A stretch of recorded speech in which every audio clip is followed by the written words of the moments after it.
And if the party in power, the ruling party, they are not interested in changing anything, if the situation now favors them, how will you push for that change? Well, it is our intention not to focus on mobilizing the people to push that reform. It is basically going to use the people, mass mobilization, conscientization of people to support that reform. And we are going to bring government under serious pressure to adopt those reforms. And I can assure you that Labour Party as a party will be in the forefront in the pursuit of that mobilization. And we'll get our members in the National Assembly to get involved in it. And I am sure that we'll be able to push those reforms and bring very strong agitation that both nationally and internationally that can lead to those reforms. Will you be able to tell us something about the vice presidential candidates of Labour Party in the last election? What is your personal relationship with him? I'm talking about Datti. Datti. Yes, we are very close to like presidential candidate. He's a member of the party. We are still together. In most of our meetings, he's available. In most cases, he's out of the country. But he remains a member of the party.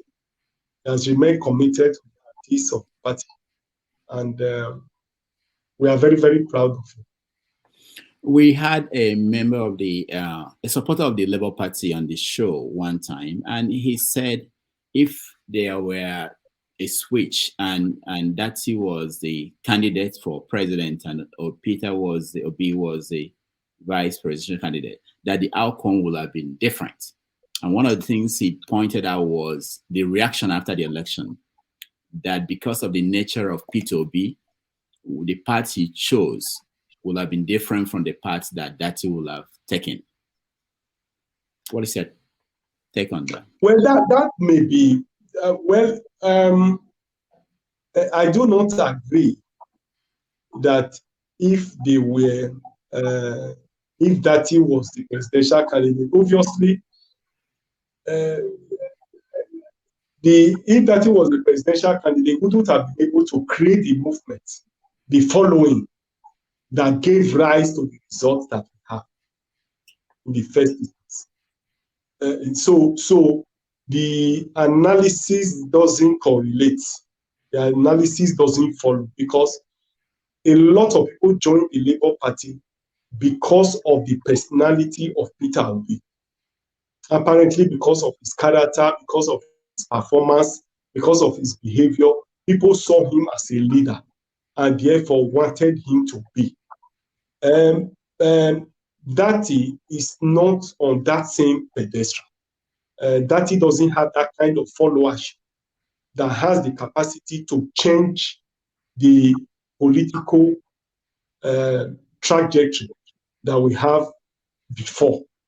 And therefore, he wouldn't have been able to create that situation that would have given rise to what could have happened with the election.